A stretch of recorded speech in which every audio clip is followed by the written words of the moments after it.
Desert time.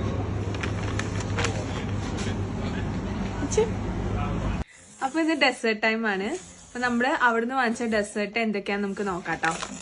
അതില് 2 ice cream ഉണ്ട്, പിന്നെ 2 ബോക്സ് ഉണ്ട്.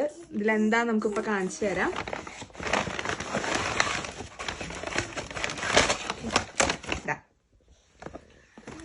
ഓക്കെ, അപ്പൊ ഫസ്റ്റ് ബോക്സ് പൊട്ടിക്കാൻ പോവാണേ. Pistachio waffles with ice cream. അപ്പോൾ ഇത് നമുക്ക് ആദ്യം നമുക്കൊന്ന് ട്രൈ ചെയ്ത് നോക്കാം എങ്ങനെയാണ്. അപ്പോൾ നമ്മൾ ഇത് പിസ്താഷ്യോ ഫ്ലേവർ. അപ്പോൾ നമുക്കിത് ഐസ്ക്രീമിൽ മുക്കിയിട്ട് വേണം കഴിക്കണമെങ്കിൽ. നല്ല ടേസ്റ്റ്. അതിൻ്റെ പ്രത്യേകത എന്താ വെച്ച് കഴിഞ്ഞാൽ ഈ വാഫിൾസ് നല്ല ചൂടാണ്. അപ്പോൾ ഈ ചൂട് വാഫിൾസും ഐസ്ക്രീമും കൂടി ആകുമ്പോൾ നല്ല കോമ്പിനേഷനാണ്. അപ്പോൾ എനിക്ക് ഏറ്റവും ഇഷ്ടപ്പെട്ട ഫ്ലേവർ ഇതാണ്. അപ്പോൾ നെക്സ്റ്റ് വൺ ഞാൻ ഇതുവരെ ട്രൈ ചെയ്തിട്ടില്ല. നമുക്ക് അതെങ്ങനെ ഉണ്ടെന്ന് നോക്കാം. നെക്സ്റ്റ് വൺ, വാവ്, ഇത് കുറച്ച് ഹെൽത്തി വണ്ണാണ്, സ്ട്രോബെറി ആണ്. അപ്പോൾ ഇത് എങ്ങനെയാണെന്ന് നമുക്ക് നോക്കാം.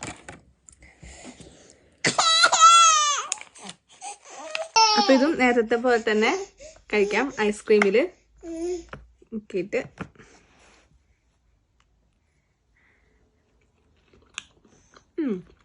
നല്ല ഹെൽത്തി ആയിട്ടുള്ള ഒരു ഡെസേർട്ടാണ്. അപ്പം സ്ട്രോബെറിയുടെ പുളിയും ചോക്ലേറ്റും വേഫിളും കൂടി ആകുമ്പോൾ കുറച്ചും കൂടി നല്ല ടേസ്റ്റാണ്. അപ്പം ഇന്ന് 2 ഫ്ലേവേഴ്സാണ് ഞങ്ങൾ കഴിച്ചിരിക്കുന്നത്. ഓക്കെ.